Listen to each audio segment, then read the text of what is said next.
미침을 보리이다. 아멘. 2월 12일 수요일입니다. 오늘은 창세기 44장 16절부터 마지막 34절까지 말씀입니다. 유다 스스로 담보물이 되다 라는 제목입니다. 유다 스스로 담보물이 되다.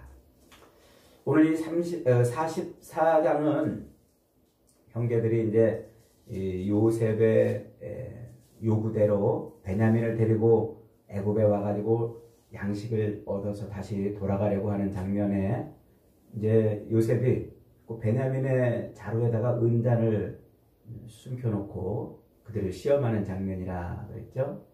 그래서 이 베냐민이 이제 요셉의 요구에 의해서 요셉의 종으로 이렇게 남게 될 것이다. 이런 이제 요구, 이런 요청, 이 요청에 대해서 유다가 나서가지고 그리하면 안 됩니다. 차라리 내가 여기서 종으로 남을 테니 베냐민을 우리 아버지에게로 좀 돌려보내 주세요. 이렇게 요구하는 장면입니다.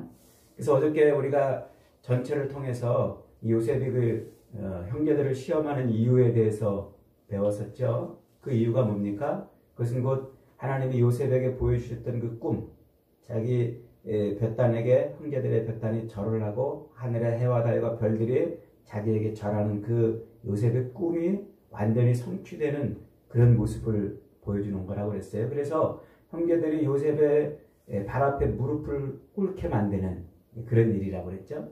그래서 구원자 앞에 자기 죄를 토설하고 무릎을 꿇는 그 구속사의 그 장면을 지금 여기서 예표를 해주고 있는 거예요.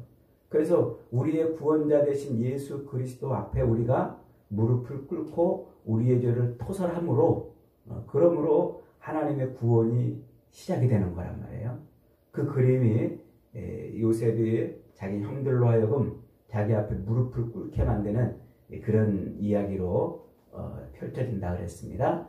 자, 그런데 이제 그렇게 무릎을 꿇고 이제 이 베냐민을 종으로 삼을 테니까 너희들은 돌아가라 이렇게 말하는 요셉의 요구에 대해서 유다가 갑자기 튀어나왔어요. 그러면서 내 주여 그리하면 안 됩니다. 이 베냐민은 우리 아버지의 막내 아들인데 이 아들은 아버지가 정말 사랑하는 아들이기 때문에 이 아들이 안 돌아가면 아버지가 어떻게 될지 모릅니다. 아버지가 아마 그 슬픔을 이기지 못하고 죽을지도 모릅니다. 그러니 차라리 내가 여기서 종이 될 테니 베냐민을 아버지에게로 돌려보내 주십시오. 이렇게 요구하는 장면이에요. 왜 지금 유다가 갑자기 나왔을까요? 유다가 지금 왜 튀어나왔냐 이거죠. 유다 위로 제일 큰형 르우벤도 있었잖아요. 그리고 둘째 시므온도 있고 셋째 레위도 있습니다. 그 유다는 네 번째예요. 위로 형들이 이렇게 많은데 형들이 하지 않고 왜 유다가 나섰냐는 거죠. 유다가 무슨 의협심이 있고 뭐 의리가 있고 아니면 베냐민을 특별히 사랑해서 그랬을까요? 여기에 굉장히 중요한 구속사적인 의미가 담겨 있어요. 요걸 제대로 이해하면 왜 예수님이 유다의 후손으로 오시는지를 이해하는 거예요. 예수님은 유다의 후손으로 오시잖아요. 근데 왜 하필이면 유다의 후손일까요? 르우벤의 후손도 아니고 레위의 후손도 아니고 유다의 후손으로 오시는지 말이죠. 요게 이제 요 본문을 제대로 이해하면 성경의 그 구속사 전체를 예수님이 유다의 후손으로 오시는 이유를 알게 되는 거예요. 자, 이것을 이제 알기 위해서 우리가 다시 돌아가야 될 장면이 어디냐면 창세기 37장으로 돌아가야 돼요. 창세기 37장 가면은 이제 야곱이 이 아버지 이삭이 거하던 그 땅으로 올라가잖아요. 이제 아버지가 죽은 다음에 자기 자식들을 다 데리고 아버지 이삭이 거하던 땅으로 올라갔어요. 그러면서 야곱의 족보는 이러하니라 이렇게 설명을 하는 장면이 창세기 37장 1절로 2절이라고 그랬죠. 제가 한번 읽어볼게요. 야곱이 가나안 땅 곧 그의 아버지가 거류하던 땅에 거주하였으니 야곱의 족보는 이러하니라. 그러면서 야곱은 누구를 낳고 누구를 낳고 누구를 낳고 이런 얘기 안 하고 느닷없이 요셉은 17세의 소년으로 그의 형들과 함께 양을 칠 때에 이러면서 요셉의 이야기로 훌떡 넘어갔다고 그랬죠. 그게 무엇을 말한다고 그랬습니까? 하나님께서 아브라함과 이삭과 이 야곱에게 주신 그 언약이 드디어 이제 성취가 되는 거예요. 그러니까 인간적인 잔꾀와 수단과 방법을 가지고 자기 욕망을 채우려고 했던 그 야곱이 이스라엘로 바뀌어서 하나님의 언약이 성취되는 삶을 살 것을 보여주는 것이라고 그랬죠. 그래서 그 하나님의 언약, 아브라함과 이삭과 야곱에게 주신 그 하나님의 언약이 야곱의 삶에서 어떻게 성취가 되냐면 요셉을 통해서 성취되는 것이다. 이렇게 설명을 드렸습니다. 그러면서 이제 이 37장 요셉의 꿈 이야기가 이렇게 쭉 나오고 요셉이 형들에게 미움을 받아서 애굽으로 팔려가는 얘기가 나와요. 그리고 중간에 갑자기 뚝 잘라가지고 38장에서 유다의 이야기가 나와요. 유다. 그래서 유다가 뜬금없이 자기 며느리 다말하고 애를 갖는 장면이 나온단 말이죠. 그러니까 유다는 이제 아들이 셋이 있었어요. 근데 세 아들이 있었는데 큰 아들이 결혼해가지고 며느리를 얻었는데 이만 요 큰 아들이 죽어버려요. 그러니까 유다가 둘째 아들한테 야, 너 형수에게로 들어가서 형수의 그 형의 씨를 이을 대를 이을 그 아이를 좀 낳아주거라. 그랬는데 요 둘째 아들 오난도 그만 그것을 싫어해가지고 그 관계를 깨트려 버리잖아요. 그래서 사정을 할 때 땅에다 사정해가지고 하나님이 그를 죽여버리셨단 말이에요. 그러니까 막내 아들 셀라도 그렇게 해서 형수에게로 들어가서 형의 아들을 낳아주도록 그렇게 하다가 요 막내 아들도 죽을까 싶어가지고 다말 며느리를 자기 친정집으로 보내요. 이 아들을 안 죽게 하려고 말이죠. 그러다가 이제 나중에 다말이 어찌어찌 해가지고 창녀로 자기를 분장하고 요 시아버지 유다와 그렇게 정을 통해 가지고 아이를 낳잖아요. 그게 베레스와 세라 쌍둥이를 낳았단 말이에요. 그러니까 유다가 그 아이를 낳은 이 며느리 다말 그의 행동을 보고 뭐라고 이렇게 얘기를 하냐면 그는 의로운 자다 이렇게 칭해졌단 말이에요.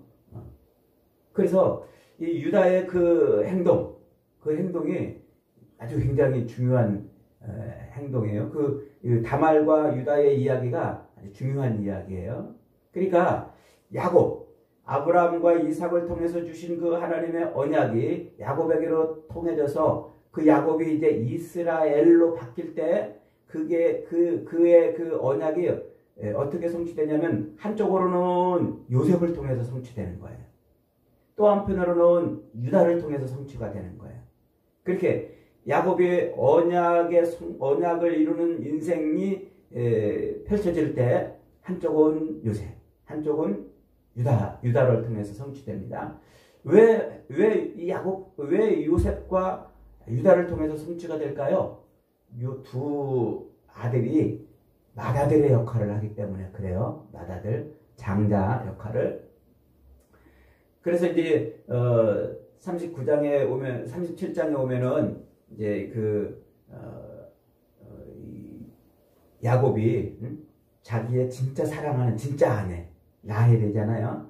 그 라헬이 낳은 첫 번째 아들인 요셉에게 채색 옷을 입혀놨잖아요.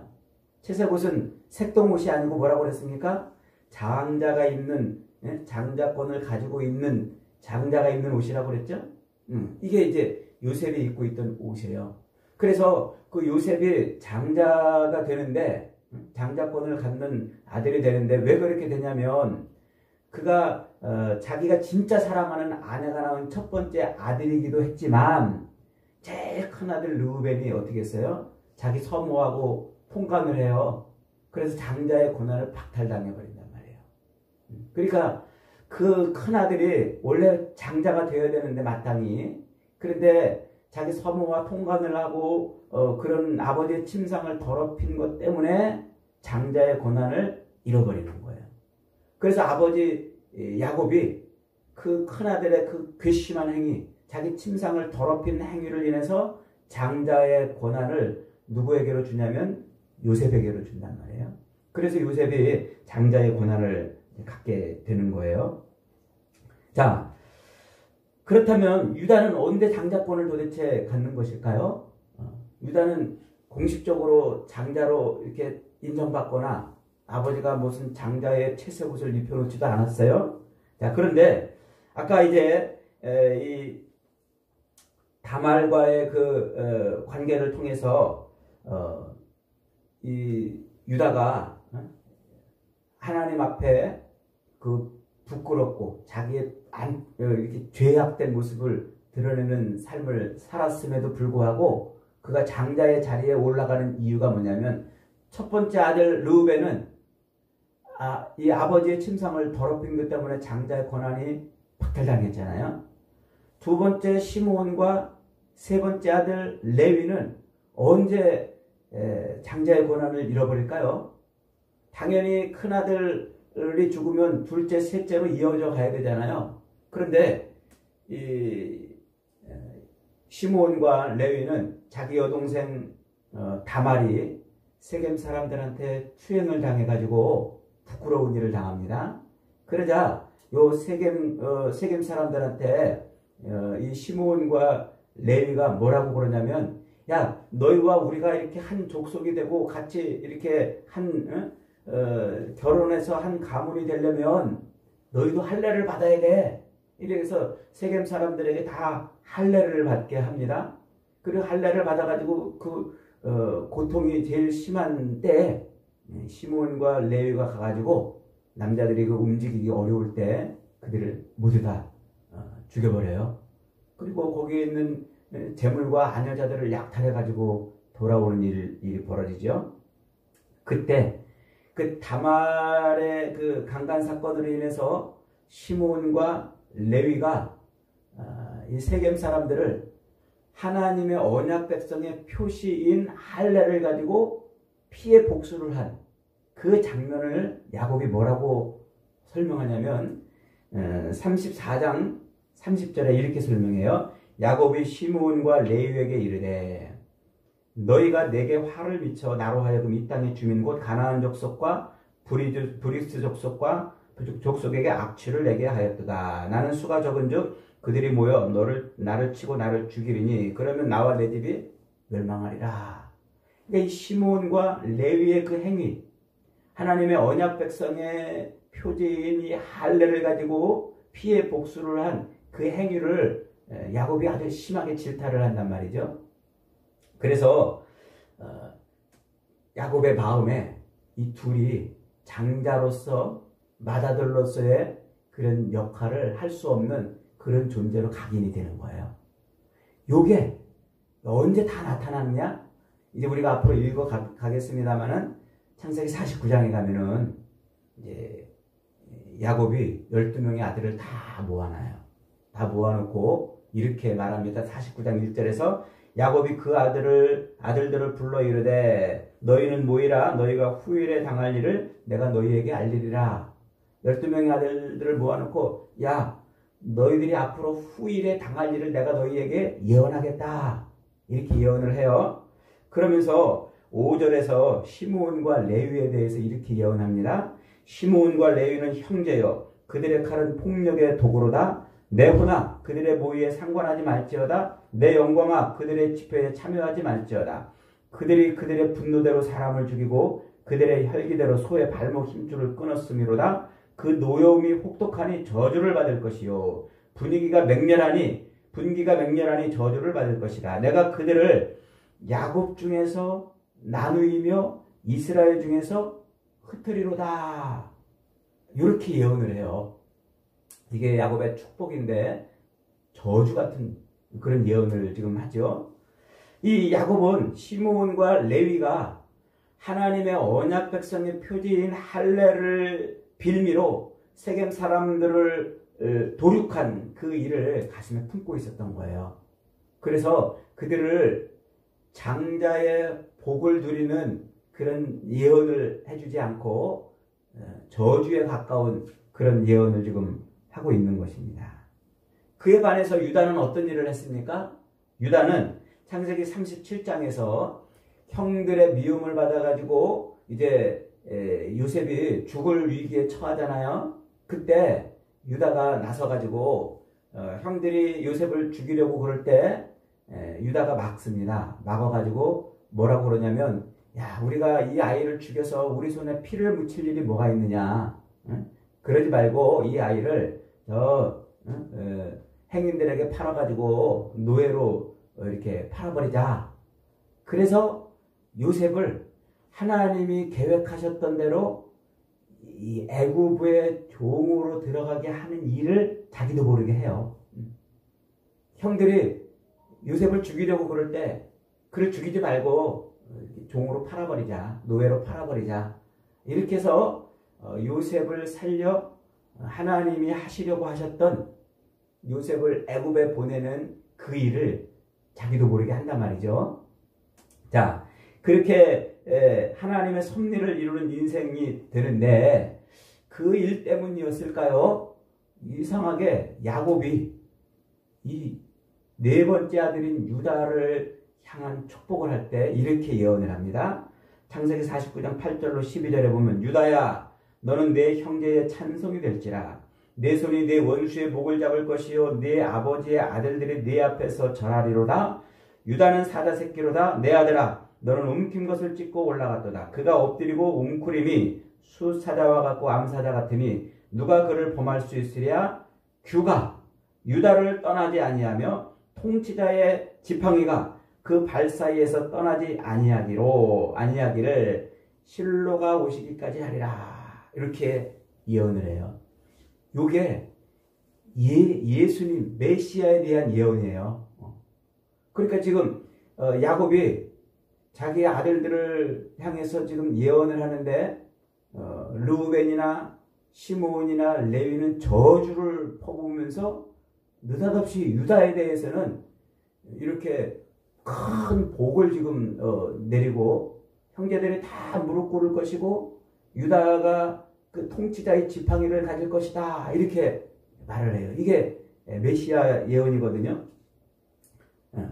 그러니까 실질적으로 야곱의 머릿속에 장자는 누구냐면 요셉이었어요. 실질적으로 요셉이 장자권을 가져서 그래서 채색 옷을 입고 등장을 하고, 그런데 하늘의 장자이신 예수님이 유다의 후손을 통해서 오시는 이유는 바로 유다가 사람을 살리는 일을 했기 때문에 그래요. 사람을 살리는 일. 이게 이제 무슨 말이냐면 르우벤과 시므온과 레위는 장자로서의 자격을 박탈당했지만 이 유다는 자기 삶 속에서 사람을 살리는 그런 일을 하는 거예요. 그래서 요셉이 형들에게 죽임을 당할 뻔한 그때도 그를 죽이지 말고 살려서 종으로 차라리 팔아버리자. 그래서 살리는 일을 하지 않습니까? 오늘 우리가 읽은 이 본문에서도 베냐민을 아버지께로 돌려보내달라. 차라리 내가 죽겠다. 내가 여기서 종이 되어는 한이 있더라도 베냐민을 아버지에게로 보내면 좋겠다. 그러지 않습니까? 그러니까 자기 스스로 담보물이 되어가지고 자기가 그렇게 함으로써 동생도 살리고 아버지도 살리는 그런 일을 지금 하고 있는 거예요. 그래서 오늘 어저께 읽은 그 43장에도 보면 8절에 유다가 그의 아버지 이스라엘에게 이르되 저 아이를 나와 함께 보내시면 우리가 곧 가리니 그러면 우리와 우리 아버지와 우리 어린이들이 다 살 것입니다. 그러잖아요. 자기의 하나 희생해서 생명을 살리는 일을 기꺼이 유다가 하는 거예요.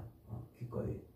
그리고 오늘 본문에서도 뭐라고 말합니까? 32절에 주의 종이 내 아버지에게 아이를 담보하기를 내가 이를 아버지께로 데리고 돌아오지 아니하면 영원히 아버지께 죄짐을 지리라 하였사오니 이제 주의 종으로 그 아이를 대신하여 머물러 있어 내 주의 종이 되게 하시고 그 아이는 그의 형제들과 함께 올려보내소서.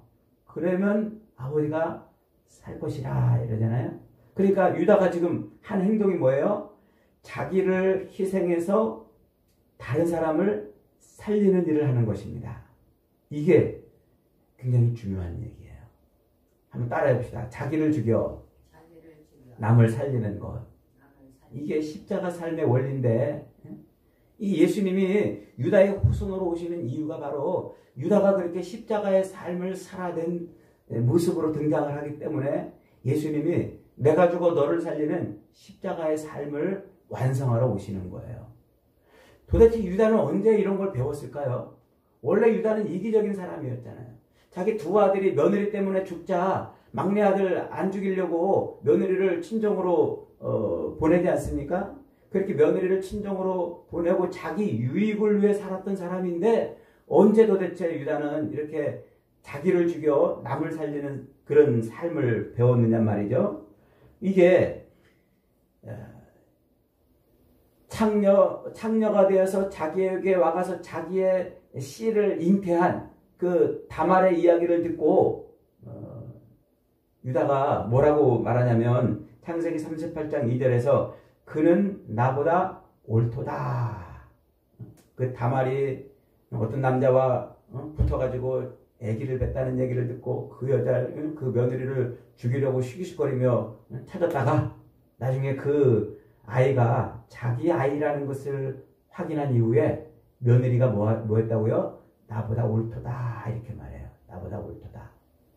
그 옳도다라는 말을 제가 설명드렸죠. 의롭다 이 말이라고 그랬어요. 의롭다.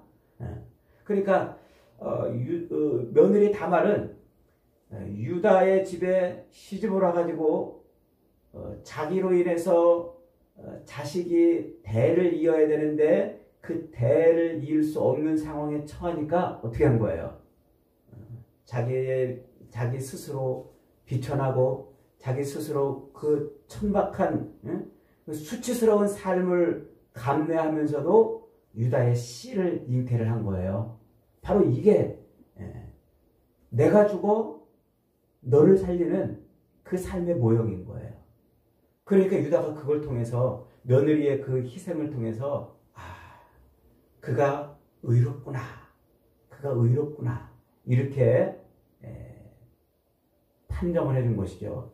그러니까 유다는 그때 그걸 배운 거예요. 뭘 배웠어요? 자기를 희생해서 남을 살리는 그 놀라운 십자가의 삶을 배운 것이죠. 그렇게 한 사람의 희생과 헌신으로 많은 이들이 살아나는 그 하나님 나라의 삶을 요 며느리 다말과의 관계에서 유다가 배우고 체득하고 그리고 그 삶을 지금 살아내는 거예요. 그래서 애굽의 총리 요셉 앞에 내가 죽어 이 아이를 살리고 내가 죽어 아버지를 살리는 일을 하겠다 이렇게 지금 나서고 있는 것이죠.